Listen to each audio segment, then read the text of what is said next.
Hello everyone. I'm just making another update to my previous video a couple of days ago. And excuse the makeup that I'm wearing. I had to dress up and I didn't have a costume, so this is all I had, eyeliner, so just wore this instead. Seems a bit gay, but it's Halloween, so who cares? So today I just wanted to talk about psychology and magic. How we believe in the magical ability and the existence of magic in order to conjure, in order to do sorcery, and do other forms of magic. Almost of faith, essentially. Magic is a ritual thing. It's a religious thing. And all religions have some sort of concept of magic, which is important to them. So, what magic is, or how I would define it, would be, it is the ability to bring something out of nothing, or more specifically, it is the ability to bring forth from, say, the subliminal, or the subconscious, the below, or the world that is below our conscious understanding, and bring it forth to the conscious understanding, into the physical realm. It is to take something intangible and turn it into something concrete. Something you can't see or touch or feel or even understand or comprehend, and bring it forth into the comprehensible, into the physical, that which we can experience. And so when magic affects us, it's like our subconscious, or our world outside of the world we're able to experience tangibly, somehow being pushed forth and affecting us. And to demonstrate a few ways in which I believe the concept of faith, or faith is necessary, and it's intrinsically tied in with the ability to do magic. Take, for example, the placebo effect. The placebo effect is a psychological effect which cures illnesses by making you think you're not sick. Someone who has sickness is told that they're not sick, or else they're told to take a pill which will cure them, even though that pill is just a sugar pill. So if they take the sugar pill, and then over time they get better from their illness, no matter what it is. It's been proven to work for a number of different things. Now, of course, if you get gangrene in your leg, or if you get brain cancer or something, thinking it away isn't gonna help, because illnesses like that, it's already implied that the cells have begun to degenerate and die. Death is already implied with those things. But with other illnesses like influenza, or stomach disease, or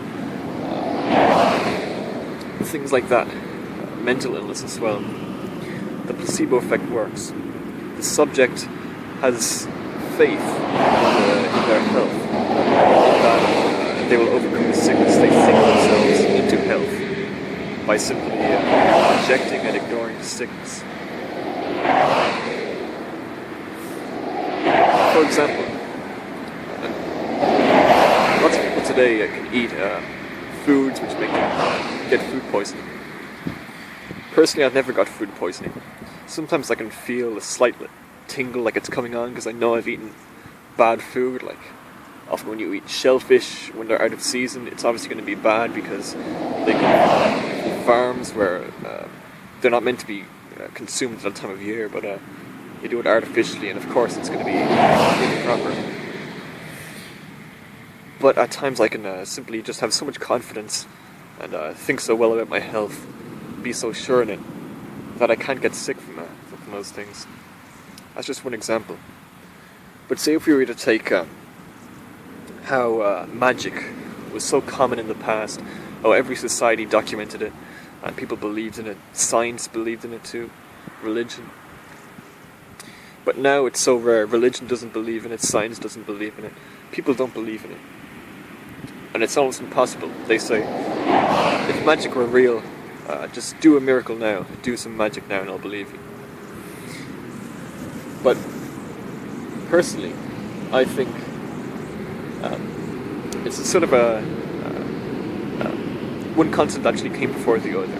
That it wasn't the inexistence of magic which caused people to stop believing it, but rather it was the absence of faith in magic which caused magic to be inexistent.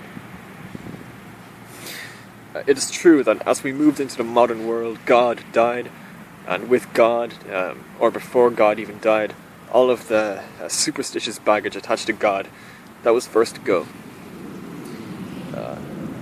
People no longer believed in ghosts once they could just flick a light and get rid of the dark. You know, when people only had flickering candles lighting shadows against the wall, it was a lot easier to believe in ghosts. And then once they could flick on a light and turn off the darkness, the ghosts supposedly disappeared. Is that to say that ghosts didn't exist before we had electricity? It would be quite astounding to say that, seeing as almost every culture believed in them. Personally, I've seen a ghost before, and it was in a very peculiar environment. It wasn't in an urban environment. It wasn't in a modern environment. But it's clear in my mind these things exist. It's clear in my mind that God or the gods exist. It's clear in my mind that spirits and other things exist. And it's possible to feel this magical force when you remove yourself from society and from modernity, from spiritual poisons. You'll find that there is still magic in this world, a well which runs deeper than all of our souls combined, which we can source from, we can pull from. I've practiced this many times. Oneiromancy is one thing which you can do today. It's one form of magic which is still in this world. The analysis of dreams. This is divination, dream divination, which is very common and documented by the Greeks. And of course, this is explained by psychology. That, according to psychology, everything in the dream comes from the subconscious, sure. But it can be interpreted due to psychology in order to understand parts about yourself you didn't know, and things like that. Yes, this is true, but I don't believe there is any contradiction between the psychological and the magical. And the whole study of psychology is very similar to mysticism was in the past as well. Perhaps I could talk more about that in the future. But I believe the most obvious form of magic practiced today is music. What is music? It is a sourcing of the abstract, of the intangible, and pooling it into this conscious, concrete, physical concept, this tangible concept. It's taking the unknown, or the unknowable rather, and making it known. Furthermore, it is, when you listen to music, it is not just the heartbeat or mental patterns, whatever that listens to it. It is the soul that listens to it. It's a reflection of your soul, the kind of music you like. Someone like me who likes black metal is not going to be spiritually very similar to someone who likes Lady Gaga. And the very practice of music, it's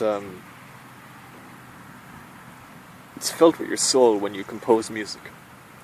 And it's like every note in a musical piece already exists. It's already there in the background before you discover it. Every note, every pattern, every sequence already exists somewhere in time. It's all a moment somewhere in time. It's not you who's creating it. You didn't think up this seemingly random, illogical pattern of sounds and then form it together into some string of tangible sound.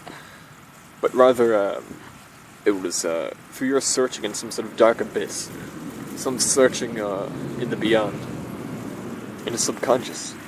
There came forth these concepts which had already been in existence, that which you managed to pull together, source together into something concrete.